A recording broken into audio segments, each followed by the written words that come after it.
Hi, I'm Kim Marchbanks, and I'd like to share a story with you today called The Wolf's Chicken Stew. It was written by Keiko Casa. If you look closely, we have two main characters. One looks like it's going to be the wolf, who's wearing a chef's hat and carrying a cookbook, and the other is that chicken who's strutting by. Now, if you were making a prediction, what do you think might happen between these two critters? Let's see if you're right as we begin to read. There once lived a wolf who loved to eat more than anything else in the world. As soon as he finished one meal, he began to think of the next. One day, the wolf got a terrible craving for chicken stew. A craving is when you really want something. All day long, he walked across the forest in search of a delicious chicken. Finally, he spotted one. Ah, she is just perfect for my stew, he thought. The wolf crept closer. But just as he was about to grab his prey, he had another idea. If there were just some way to fatten this bird a little more, he thought, there would be all the more stew for me. So, I love this picture. Look at him holding that cookbook. The wolf ran home to his kitchen and he began to cook. First, he made 100 scrumptious pancakes. Then late at night, he left them on the chicken's porch. Now, this next part will repeat itself 3 times. See if you can say it with me, and I'm doing my best to sound like a wolf. Eat well, my pretty chicken, he cried. Get nice and fat for my stew. Try it again. Eat well, my pretty chicken, he cried. Get nice and fat for my stew. Saying it twice more. The next night, he brought 100 scrumptious donuts.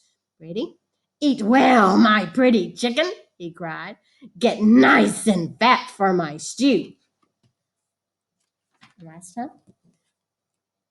And on the next night, he brought a scrumptious cake weighing 100 pounds.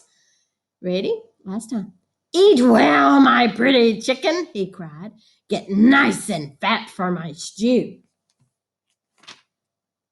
At last, all was ready. This was the night he had been waiting for. He put a large stew pot on the fire and set out joyfully to find his dinner. Now, where is he headed? Do you see that chicken house? You think he's going to see the chickens? That chicken must be as fat as a balloon by now, he thought. Let's see. But as he peeked into the chicken's house, the door opened suddenly and the chicken screeched, "Oh, so it was you, Mr. Wolf!" I think she scared him more than he scared her.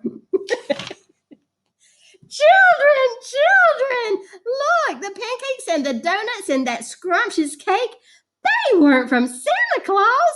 All those presents were from Uncle Wolf. You think he's going to eat them now? The baby chicks jumped all over the wolf and gave him 100 kisses. Thank you, Uncle Wolf. You're the best cook in the world.